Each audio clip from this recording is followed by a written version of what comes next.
우리가 오늘 말씀 마가복음 11장 20절에서 25절은 기도의 전제 조건이라는 제목을 가지고 오늘 은혜를 나누어 보겠습니다. 그러므로 내가 너희에게 말하노니 무엇이든지 기도하고 구하는 것은 받은 줄로 믿으라. 그리하면 너희에게 그대로 되리라.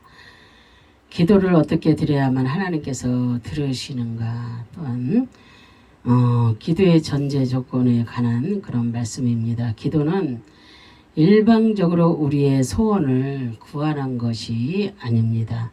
하나님이 원하시는 것을 구해야 하나님이 기뻐하시고 들어주시는 것입니다. 하나님이 들으시는 기도는 일정한 조건을 갖추어야 되는데, 먼저 우리들의 갖추어야 할 조건들을 우리가 이 시간에 살펴보겠습니다. 믿음으로 기도를 해야 됩니다. 본문 22절 24절에 예수께서 그들에게 대답하여 이르시되 하나님을 믿으라. 내가 진실로 너에게 이르노니 누구든지 이 산더러 들려 바다에 던지라 하면 그 말하는 것이 이루어질 줄 믿고 마음에 의심하지 않으면 그대로 되리라. 그러므로 내가 너희에게 말하노니 무엇이든지 기도하고 구하는 것은 받은 줄로 믿으라. 그리하면 너희에게 그대로 되리라고 그렇게 말씀을 하셨습니다. 우리는 먼저 하나님 앞에 있다는 것을 믿고, 하나님이 앞에 있다는 것을 믿고, 다음은 나의 기도를 들으심을 믿어야 될 줄로 믿습니다. 그리고 우리는 먼저 무엇을 구해야 되냐? 하나님의 나라와 의를 위해서 먼저 구해야 하나님께서는 내가 구하지 않은 것도 우리에게 주실 줄 믿습니다. 그래서 우리는 어떻게 기도를 해야 되느냐? 내가 하는 기도가 아니고 하나님께서 들으시는 기도. 어떻게 하면 하나님이 들으시는 기도일까? 그래서 말씀을 이렇게 마태복음에도 쭉 이렇게 보시면 하나님께서 먼저 너희 하나님의 나라와 그의 나라와 그의 의를 구하라고 먼저 이렇게 말씀을 하십니다. 그리고 다음에는 뭐 이것도 구하고 저것도 구하고 다 그러잖아요. 그런데 구하라 주실 것이요, 찾으라 찾을 것이요, 두드리라 열릴 것이요, 하나님이 그렇게 말씀을 하시는데, 사람들은 우리가 이제 먼저 구해야 될 것이 무엇인지 그것을 가르쳐야 되는데 나중에 것을 먼저 가르치십니다. 이렇게 복 받는 비결만 그냥 먼저 가르치십니다. 그런데 우리는 진정으로 우리가 복을 받으려면 정말로 내가 하는 기도가 아닌 하나님이 들으시는 기도를 우리가 해야 된다는 것을 반드시 깨달아야 될 줄로 믿습니다. 다음은 하나님께서는 그 기도를 능히 이루실 줄 믿어야 됩니다. 우리는 기도하면서 이 기도를 하나님이 들으실까 말까, 응답을 해주실까 말까, 이렇게 하면 응답이 오다가도 갑니다. 그죠? 그런데 우리는 무조건 되고 믿고 기도해야 됩니다. 정말로 하나님께서 이 모든 것을 이루실 줄 내가 믿습니다 하면서 정말로 간이 저릴 정도로 그렇게 기도를 하시면 하나님께서는 안 이루어 주시는 것이 전혀 없습니다. 그래서 나아가서 기도를 응답하셔서 이루실 줄을 그렇게 믿어야 될 줄로 믿습니다. 그리고 기도로서 하나님을 찾기만 해도 기뻐하셔서 상을 주신다는 것을 우리가 믿어야 될 줄로 믿습니다. 우리 하나님께서 어떤 분이시며 우리를 얼마나 사랑하시고 약속하신 것을 얼마나 잘 지키시는 그런 분이신가 안다면 우리가 정말로 이렇게 우리의 기도는 믿음의 기도로 그렇게 바뀌게 될 것입니다. 그래서 우리는 체험이 너무나도 중요합니다. 기도에서 응답받고 그러면 얼마나 진짜 이렇게 날아갈 것 같은, 정말로 너무 하나님 앞에 감사하고, 이렇게 기도하니까 하나님께서 들어주시는구나, 이렇게 하나하나 체험하다 보면은 믿음이 가게 되고, 하나님이 저번에도 들어주셨는데 이번에는 안 들어주실까? 그게 아니고 무조건 되고 하나님이 다 들어주시고 응답해 주실 거야 하면서 기도를 하시면은 정말로 그대로 이루어지는 역사가 있습니다. 그래서 우리는 하나님 앞에 나를 드리면서 그렇게 기도를 해야 됩니다. 그리고 용서하고 기도해야 이렇게 합니다. 그래서 본문 25절에 보면 서서 기도할 때 아무에게나 혐의가 있거든 용서하라. 그리하여야 하늘에 계신 너희 아버지께서도 너희의 허물을 사하여 주시리라 하시니라고 이렇게 하셨습니다. 또한 마태복음 18장 18절에도 진실로 너에게 이르노니 무엇이든지 너희가 땅에서 매면 하늘에서도 매일 것이요 무엇이든지 땅에서 풀면 하늘에서도 풀리라고 이렇게 말씀을 하셨습니다. 베드로가 주님께 형제가 내게 죄를 범하면 몇 번이나 용서해 주리까 7번까지 하오리까 하고 이렇게 질문을 하자 예수님은 7번뿐만 아니라 7번을 70번까지라도 할지니라 이렇게 말씀을 하십니다. 마태복음 18장 22절 30절에 우리의 마음의 중심으로 형제를 용서하지 아니하면 하나님께 기도할 수가 없습니다. 딴 생각만 막 들어오잖아요. 그리고 그뿐만 아니라 하나님의 크신 은혜를 받은 우리들이 남을 사랑하지 못한다면 하나님께서도 그 기도를 들어주시지 않는다는 것을 우리가 깨달아야 될 줄로 믿습니다. 그러므로 인간관계에서 막히면 기도도 막히게 됩니다. 그래서 그것은 기도에 바로 용서와 사랑의 조건이 있기 때문입니다. 혹시 우리가 그 기도가 막혔다면 성령께서 여러분의 마음속에 미움과 용서하지 못한 그런 원인들을 생각나게 하시고 막힌 담을 헐고 기도에 그 응답을 이렇게 받고 사는 그런 여러분들이 되시기를 바랍니다. 그래서 하나님의 또한 이렇게 하나님의 뜻에 따라서 우리가 기도를 해야 합니다. 마태복음 26장 39절에 내 아버지여 만일 할만하시거든 이 잔을 내게서 지나가게 하옵소서 그러나 나의 원대로 마옵시고 아버지의 원대로 하옵소서라고 기도를 하십니다. 우리는 이 기도의 모범에서 내 뜻을 죽이고 아버지의 뜻대로 기도해야 된다고 한 것을 우리가 발견합니다. 그죠? 요한복음 15장 7절에도 너희가 내 안에 거하고 내 말이 너희 안에 거하면 무엇이든지 원하는 대로 구하라 그리하면 이루리라고 그렇게 말씀을 하셨습니다. 우리가 하나님께 무엇을 구하든지 들어주신다는 것은 기도의 가능성을 뜻하는 것입니다. 그러나 하나님의 뜻대로 구해야 들어주신다는 것은 기도의 범위를 가르쳐 주시는 그런 말씀입니다. 내 뜻이 아니고 그래서 내 뜻이 아니고 여기서도 그랬잖아요. 하나님께서 기도할 때 아버지여 만일 할만하시거든 이 잔을 내게서 지나가게 하옵소서 그러나 나의 원대로 마옵시고 아버지의 원대로 하옵소서라고 그렇게 예수님께서 기도하시잖아요. 그죠?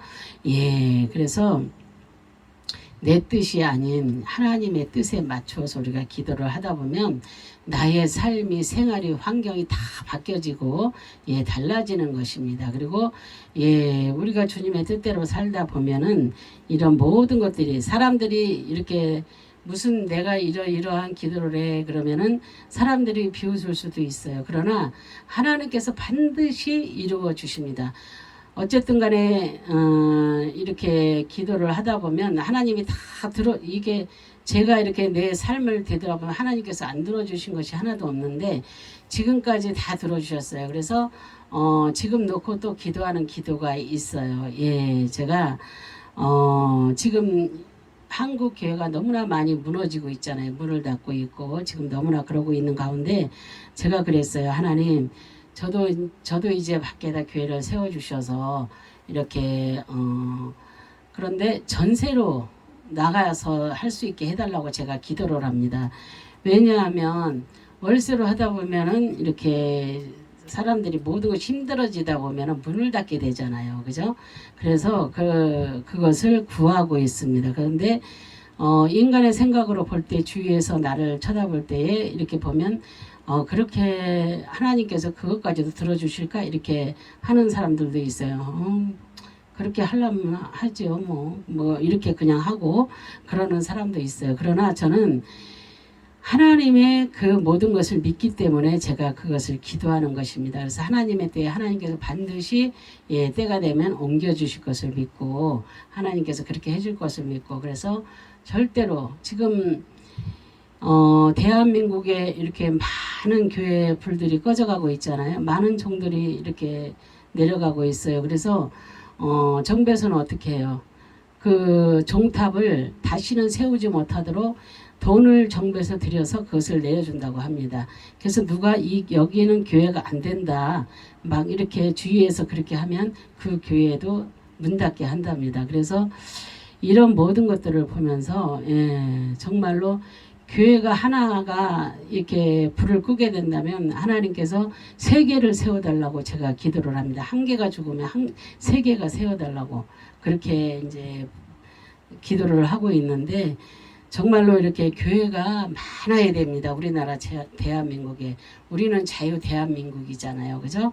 예, 우리는 무엇이든지 자유하게 살았잖아요. 또 주 안에서 우리는 또 자유하고.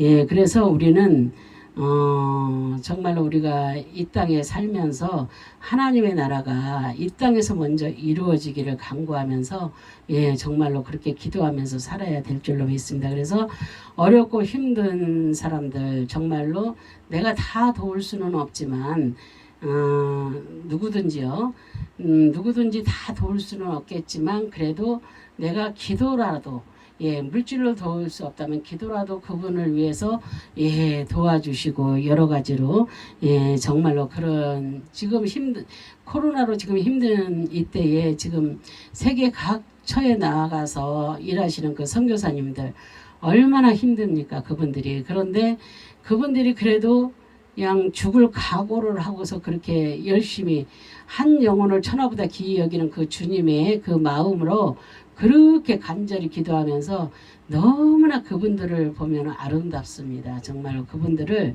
우리는 정말 그분들 발바닥도 못 따라갑니다. 저는요. 그런데 너무 훌륭하십니다. 그분들이. 그래서 도와줄 수 있는 것은 정말로 우리가 할 수 있는 것은 기도로 또한 물질로 이렇게 후원해 줄 수 있는 거 그거밖에 더 이렇게 할 수 있는 것이 없습니다. 그러나 또한 그 어떤 분들은 그곳에 가서 직접 무엇도 지어주기도 하시고 성전도 지어주기도 하시고 뭐 교회 사택도 지어주기도 하시고 막 이러시면서 이렇게 막 발전해 나가는 그런 아름다운 모습을 보면서 제가 정말로 이렇게 감사합니다. 너무나도.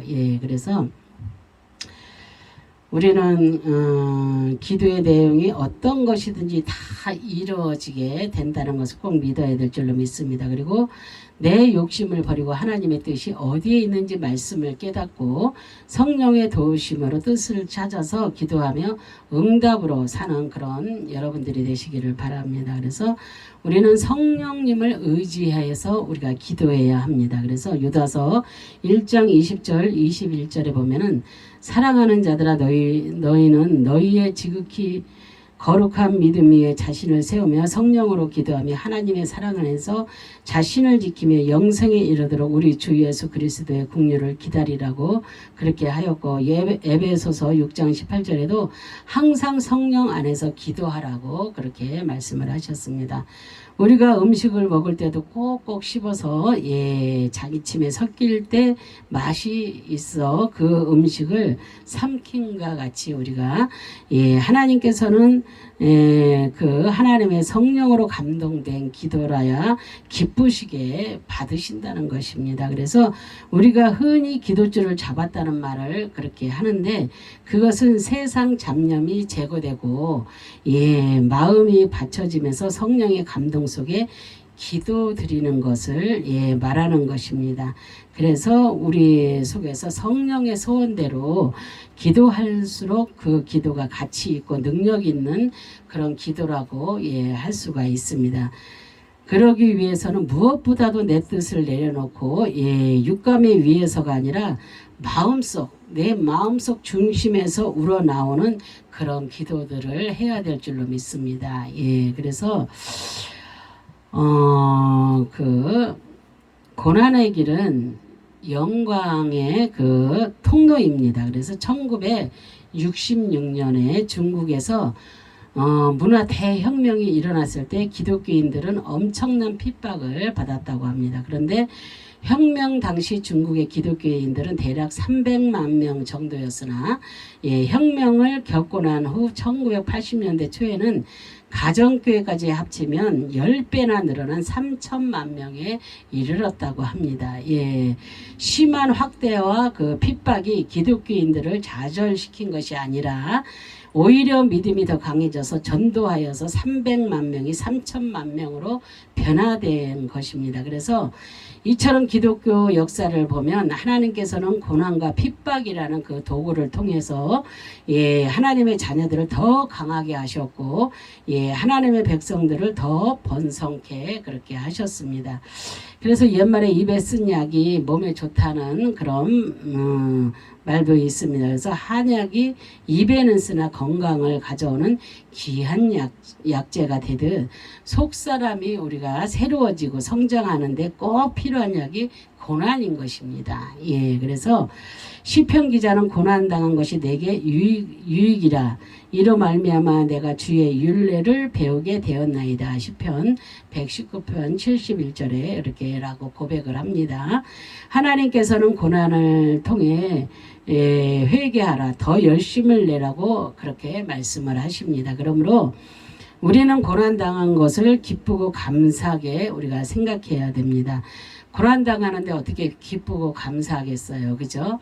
솔직히 저도 그 길을 걸어왔지만 그때는 기쁘고 감사하지 않습니다. 그러나 그 길을 정말로 믿음으로 죽기를 각오하고 달려왔더니 내가 지금 이 자리에 서 있고 또한 이렇게 교회를 이루고 또한 살아갈 수 있고 말씀을 이렇게 선포할 수 있다는 이 모든 것들을 고난을 통해서 이런 것들이 다 이루어진 것입니다. 그래서 우리는 고난을 통해서 더 이렇게 기쁘고 감사하고 또한 이렇게 고난을 통해서 기도함으로 신앙이 성장하고 믿음이 이 고난을 통해서 깊어지기 때문입니다. 그래서 고난을 당한 사람들을 보면은 벌써 믿음의 그 모든 것들 분량이 틀립니다.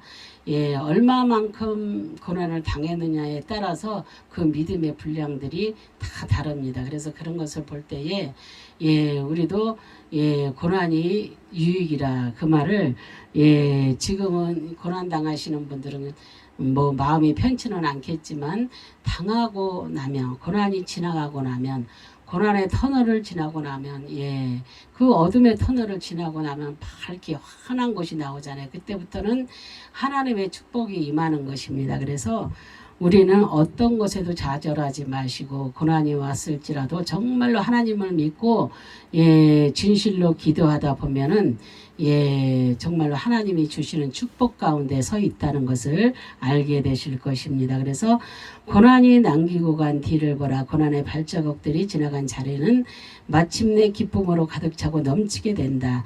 이 말은 독일의 시인 게테가 한 말입니다.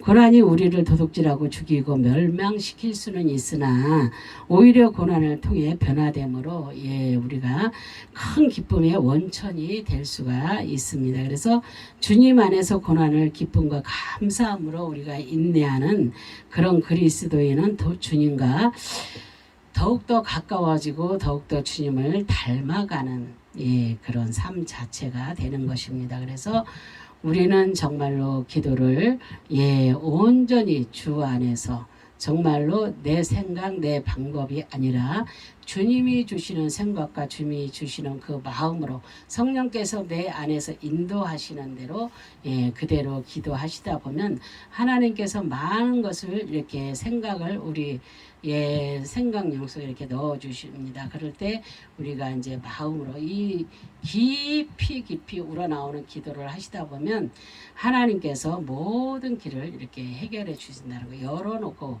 기다리고 계신다는 거, 우리가 그것을 믿고 하나님을 의지하고 간다면 우리는 성경 말씀에서도 너희는 넉넉히 이긴다고 말씀하셨습니다. 그래서 이 시대에 정말로 힘들고 어려운 이 시대에 사는 우리는 정말로 주님의 그 말씀을 의지하면서 기도하며 살아갈 때에 넉넉히 이기고 승리하는 삶이 될 줄로 믿습니다.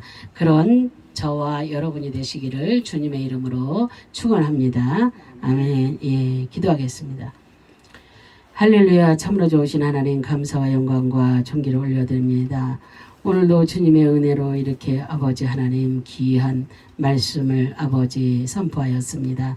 하나님, 정말로 이 여종이 아버지 말씀을 제대로 잘못 전하지 못하였을지라도 듣는 이들이 그 말씀을 아버지 잘 깊이 아로새겨서 아버지 그 말씀대로 정말로 아버지 주님의 뜻을 쫓아 살아가는 모든 하나님의 백성들이 다 될 수 있도록 하나님 축복하여 주시옵소서. 감사와 영광과 존귀를 올려드리며 예수 그리스도의 이름 받들어 기도합니다. 아멘. 아멘. 아멘.